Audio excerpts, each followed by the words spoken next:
శ్రీ మౌద్గల్య శ్రీవత్సగోత్రజాతౌ శ్రీ అప్పలార్యరత్నమార్య తనూభౌ ద్వౌ శ్రీమచ్చటారిచరణాంబుజ చెంచరీకౌ శ్రీరంగ రామానుజ దేశికౌ స్తుమః. అస్మద్గురుభ్యో నమః. భగవద్బంధువులారా, ఇవాళ భక్తితత్వం మీద విశేషాలు కొంత తెలుసుకునే ప్రయత్నం చేద్దాం. ఎంచేతంటే 21వ శతాబ్దం మొదలైంది, 24 ఏళ్ళు అయింది. 20వ శతాబ్దం మధ్య భాగం తర్వాత, అంటే 1950 తర్వాత ఒక 15 ఏళ్ళు కూడా పక్కనట్టే పెట్టండి, 65, దానికి 5 కలపండి, 70. అంటే చివరి 30 సంవత్సరాల్లో ఉన్నట్టుండి ఈ భక్తి తత్వానికి చిత్ర విచిత్రములైన శాఖోపశాఖలు వచ్చి అక్కడి నుంచి అంతకుముందు వరకు లేనంతటి మంది మహానుభావులు దేశం మీదకి వచ్చి, అది పండితులు కావచ్చును, ప్రబోధకులు కావచ్చును, సన్యాసాశ్రమ స్వీకారం చేసిన వాళ్ళు కావచ్చును, స్వీకారం చేసినట్టుగా ఉంటూ లేకుండా ఉండి చిన్న చిన్న పీఠాల్లాంటి ప్రారంభించుకుని, అంటే గురువుల దగ్గర చదువుకోవడం, ఓ ఏడాది చదువుతారు, అది సొంతంగా పీఠం పెట్టుకోవడం, ఆహార్యం మార్చేయడం, ఇలాంటివి విపరీతంగా అయ్యాయి. అంతేకాదు 1960 ప్రాంతం నుంచి కూడా మన భారతీయ సాంప్రదాయానికి చెందని దేవతల స్వరూపాలని కూడా తీసుకొచ్చి ప్రచారం, దీనికి అందరికీ పేరు పెట్టారు, భక్తి అన్నారు. సంతోషం. మరి ఆ రోజుల్లో పెట్టినటువంటి కొన్ని కొత్త దేవాలయాలు 1960 నుంచి మొదలైనవి 95 వరకు కూడా విపరీతమైన ప్రాచుర్యాన్ని పొందినవి. ఉన్నట్టుండి అవన్నీ ఏమయ్యాయి? ఎక్కడ తేడా వచ్చింది? అది అనుసరించే వాళ్ళలో తేడా వచ్చిందే, మిగిలిన వాళ్ళలో తేడా వచ్చిందే? ఆఖరికి దేవాలయాల్లో చేయాల్సిన ప్రసాదాలు ఉన్నాయి, అక్కడ శుచిగా మడిగా చేయాల్సి ఉండగా ఆ దేవాలయాలకు సంబంధించిన ప్రసాదాలని రోడ్డు పక్కనే వండుతూ మీకు అందరికీ కూడా ఇక్కడ ప్రసాదం పంచి పెడతాం అన్న స్థితిలో కూడా వచ్చేసాయి కొన్ని సాంప్రదాయాలు. దానికి ఏమని చెప్పాలి? ఇప్పటికి కూడా కొన్ని పుణ్యక్షేత్రాల్లో ఉదయం 6 నుంచి మధ్యాహ్నం 11 దాకా కూడా ఒక విభాగం ఉంటుంది, భోజనశాల విభాగం. అక్కడ ఆచార్య పరంపరలో ఉన్నవాళ్ళు, మడి ఆచారం ఇలాంటివి ఉన్నవాళ్ళు, ఇష్టం వచ్చిన ఆహార్యం ధరించని వాళ్ళు, అంటే తప్పనిసరిగా పంచ కండువ ఉండి తీరాలి, నుదుటి మీద బొట్టు ఉండి తీరాలి, వాళ్ళకి మాత్రమే లోపలికి ప్రవేశం ఉంటుంది. అలాగే స్త్రీలు కూడా జడ వెరబోసుకోవడాలు, ఆధునికములు ఇలాంటివి ఉన్నాయి. ఎక్కడ? తమిళనాడులో సుమారు 50 కేంద్రాల్లో ఉన్నాయి. తెలుగునాట కూడా ఒక 5-6 చోట్ల ఉన్నాయనుకోండి, కానీ వాళ్ళు మార్చుకున్నారు ఇప్పుడు పాపం జాగ్రత్తగాను. ఇదెందుకు చెప్తున్నామంటే, భక్తి తత్వాన్ని మనం పెంపొందింపజేసామా, రోడ్డు మీదకి పట్టుకొచ్చామా అంటే ఆలోచించుకోండి. అసలు భక్తి తత్వానికి సంబంధించిన ప్రధాన నిర్ణయాలు ఏమున్నాయి, నియమాలు ఏమున్నాయి? ఇవి బ్రహ్మసూత్రాల్లో చెప్పారు, ఉపనిషత్తుల్లో ఉన్నాయి, పురాణాల్లో ఉన్నాయి. ఒకప్పుడు ఆదిశంకరుడు, భగవద్ రామానుజులు, మధ్వాచార్యుల వారు, ఆ పరంపరలో ఉన్నవాళ్ళు కూడా చెప్పారు. భక్తికి సంబంధించిన నారద భక్తి సూత్రాలు ఉన్నాయి, మరో భక్తి సూత్రాలు ఉన్నాయి, మొదటి భక్తి సూత్రాలు, గ్రంథాలన్నీ ఉన్నాయి. కానీ పేర్లు మారిపోయాయి కదండి. భక్తి అనగానే ఒక స్లోగన్ పెట్టుకోవడము, ఒక ముద్ర పెట్టుకోవడము, లేదా నుడి ధరించి కుంకుమ ధరించడంలో తేడాలు పెట్టుకోవడము, వేషధారణలోనూ ఆశ్చర్యంగా ఉంటుంది. అవన్నీ నేను ఎక్కువ మాట్లాడదలుచుకోలేదు. భక్తి తత్వానికి కావలసిన లక్షణాలు ఏముంటాయి, ఏమిటది అన్నది బ్రహ్మసూత్రాలలో, ఉపనిషత్తుల్లో, వేదాల్లో చెప్పింది. ఆ వివరాలు మనం చెప్పుకునే ప్రయత్నం చేద్దాం. అంటారు ఒక చోట నారద భక్తి సూత్రాల్లోనే, మోక్ష సాధన సామగ్ర్యాం భక్తిరేవ గరీయసి. భక్తి తత్వాన్ని శంకరాచార్యుల వారు, భగవద్రామానుజులు, అలాగే మధ్వాచార్య స్వాములు వీళ్ళందరూ కూడా తమ తమ స్తోత్రాల్లో చాలా బాగా చెప్పారు. అలాగే భాగవతంలో మొత్తం ఏ స్తోత్రం తీసుకున్నా భక్తులకు సంబంధించే, భక్తికి సంబంధించి స్కాంద, పద్మ, నృసింహ, బ్రహ్మవివర్త ఈ పురాణాలు చూస్తే ఎక్కడెక్కడ ఎవళ్ళెవళ్ళు స్తోత్రాలు చేసినా ఆ స్తోత్రముల్లో స్వార్థం కించుక కూడా కనిపించదు. ఒకళ్ళిద్దరు రాక్షసులతో ఆఖరికి రాక్షసులు చేసే స్తోత్రాల్లో కూడా భక్తితత్వం పుష్కలంగా కనిపిస్తుంది. ఏమిటి ఆ భక్తితత్వాన్ని గురించి మిగిలిన చోట్ల దొరకనిది బ్రహ్మసూత్రాల్లో ఉన్నది. దాన్ని జ్ఞాపకం చేసుకునే ప్రయత్నం చేద్దాం. శృతి చెప్తుంది, తమేవం విద్వాన్ అమృతయ్య భవతి తమేవం విదిత్వా అతి మృత్యుమేతి. అది తెలుసుకున్నప్పుడే, అంటే భక్తితత్వం అంటే ఏమిటో తెలుసుకున్నప్పుడే, కర్మాజ్ఞానం ఇవన్నీ ఉన్నది కాదంటలేదు. ఆ భక్తితత్వాన్ని తెలుసుకోగలిగినోడి అమృతత్వము అంటే సంపూర్ణమైన శారీరక ఆరోగ్యము, లోక ఉపకారక జీవనము అంటుంది ఉపనిషత్తు. బ్రహ్మసూత్రాలు చెప్తారు, యజ్ఞాది కర్మలు కానీ ఇలాంటివన్నీ అనుష్ఠించినందువల్లనే భక్తి ఉత్పన్నమవుతుంది. భక్తితత్వం కూడా భగవంతుడు సృష్టించిన కొన్ని విభాగాల్లోంచి అంతర్లీనంగా వచ్చింది. అంచేత భక్తి ఎలా వస్తుంది అంటే అక్కడ చెప్పారు, బ్రహ్మసూత్ర వ్యాఖ్యానంలో అని చెప్పారు, తల్లబ్ధి వివేక విమోక అభ్యాస క్రియా కళ్యాణ అనవసాద అనుద్ధర్షేభ్య సంభవాత్ నిర్వచనాచ్చ. ఇది ఎవరో పీఠాధిపతో ఏ సంస్కృత పండితుడో నాలాంటి వాడు చెప్పింది కాదండి. ఇది బోధాయన మహర్షి, బోధాయనుల వారు బ్రహ్మసూత్రాల వ్యాఖ్యానం అందించిన పెద్ద మనుషులు. మనకి ఇప్పుడున్న వాళ్ళకంటే పూర్వకాలికుడు ఆయన. బ్రహ్మసూత్రాలకి బోధాయన వ్యాఖ్య ఉంది.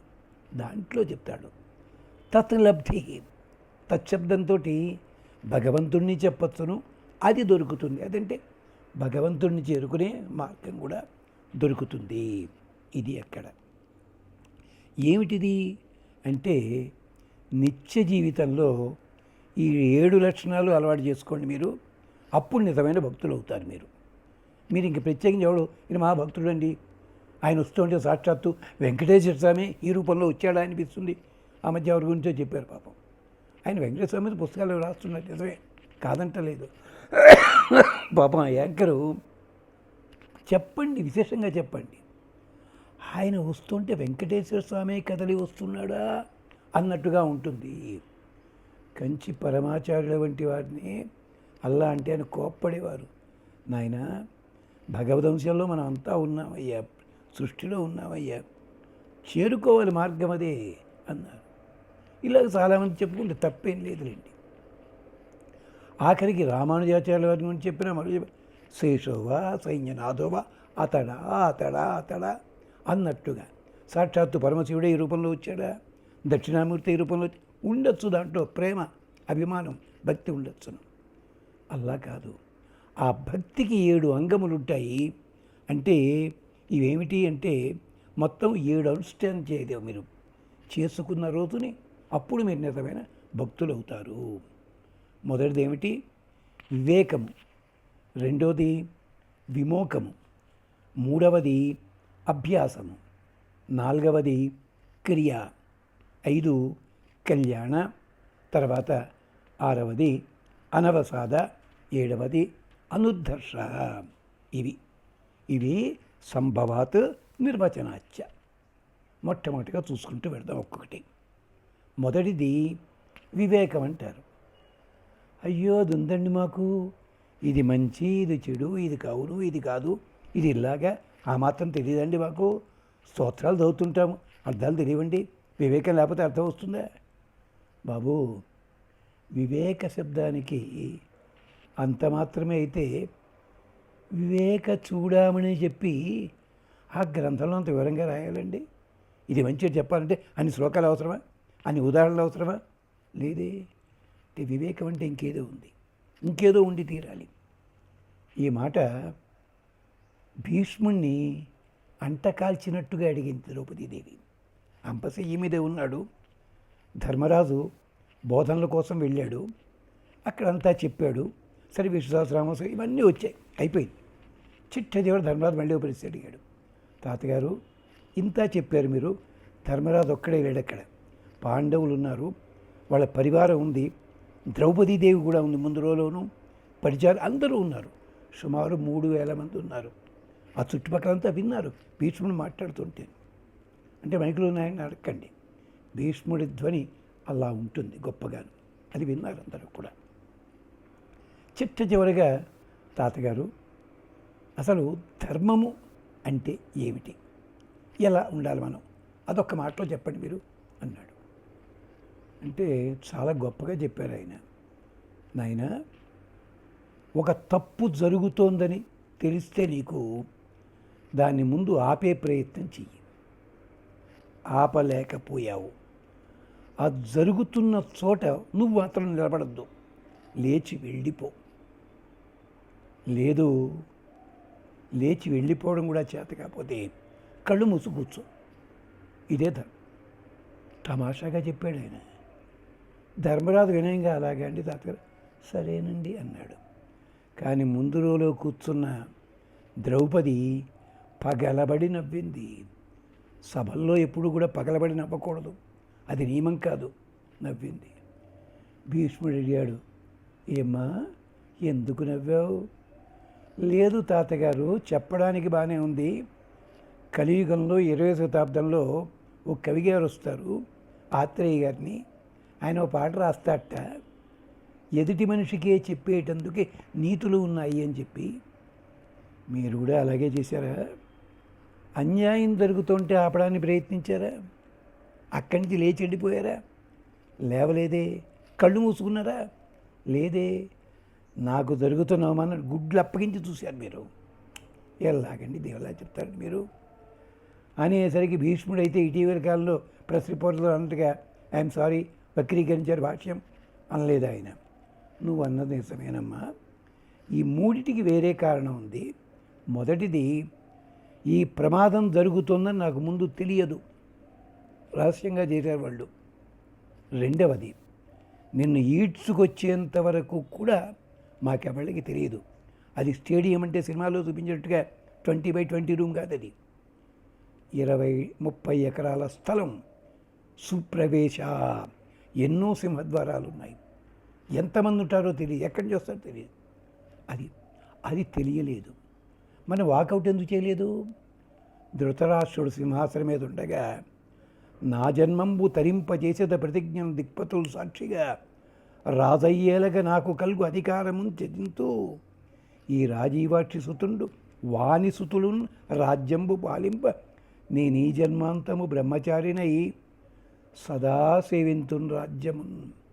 ఇది మతాపి ధర్మారు గారి పద్యం. అందుకని రాజు సింహాసనం మీద ఉండగా వాకౌట్ చేయడానికి అధికారం లేదమ్మా, అందుకని వెళ్ళలే. కళ్ళు మూసుకోలేదన్నావా? నిజమేనమ్మా. నీలాంటి మహాభక్తురాల్ని కృష్ణ పరమాత్మ కాచుకుంటాడని నాకు తెలుసు. ఆ సన్నివేశం చూడకుండా ఉండగలనా? అందుకని కళ్ళు మూసుకోలేదు. ఇది పక్కకి పెట్టు. ఇప్పుడు అసలు కారణం చెప్తా. నేనున్న తిండి చూసావా? కృష్ణ పరమాత్మ అసహించుకున్న తిండి.